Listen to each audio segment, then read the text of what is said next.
Hello everyone, this is Heath with the Music Technology Teacher Network, and I'm here today to share a really cool Soundtrap hack with you. And in full disclosure, I want to let you know that I'm piggybacking off of a video that my friend Bob Habersat over at Shed the Music posted just a few days ago. In the video, he was sharing a new feature that recently came out in Soundtrap called Chords, and it is really cool.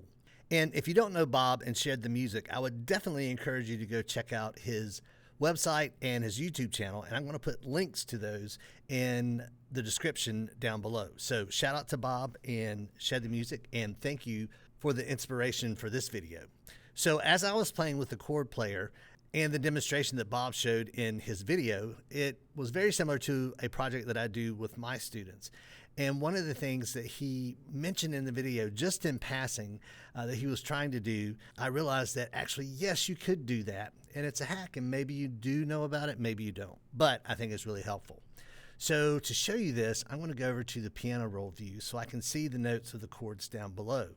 Now, Bob mentioned in his video that as you have these chords laid out, that you may want to create some inversions of the chords because the chord player puts everything just in root position chords. So here is what that sounds like in Soundtrap.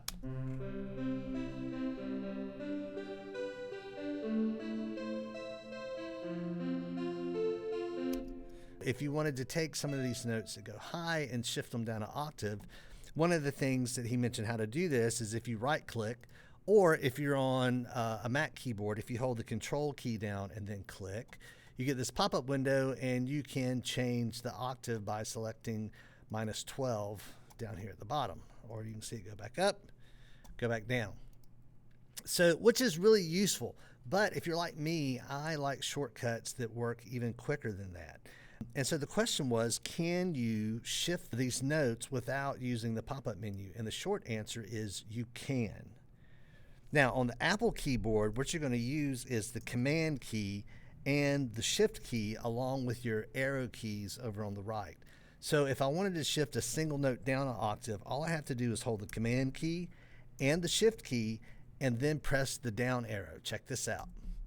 That drops down. If I want to go another octave, I just hit the down arrow again. I can come over here, hold my Command, hold my Shift, down arrow, and it works both ways. So I can shift up an octave, down an octave. If you wanted to do multiple notes, you can do that. Again, just holding Command and Shift. And right now, all of this is in the key of C. So let's say I wanted to move everything just by a half step rather than the octave. Well, to do that, instead of holding down the Command and the Shift key, I'm going to hold down only the Shift key. And as you can see, as I do this, I can move them up by half steps rather than shifting the octave.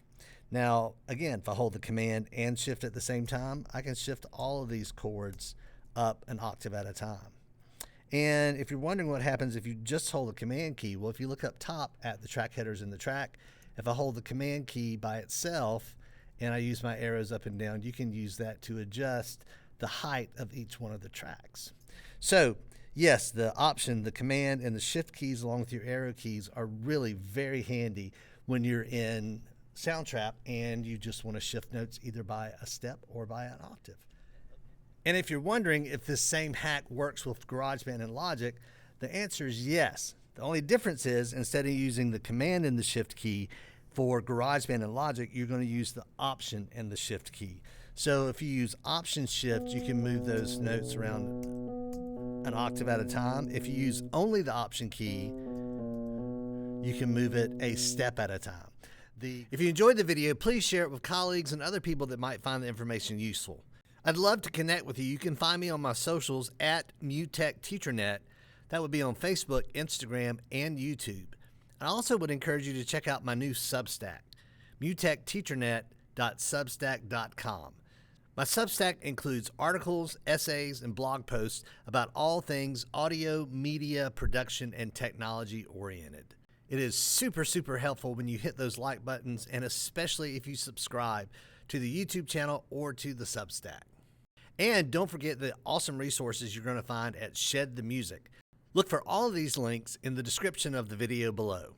Thanks again for watching. This has been Heath with the Music Technology Teacher Network. Advocate, support, inspire, create.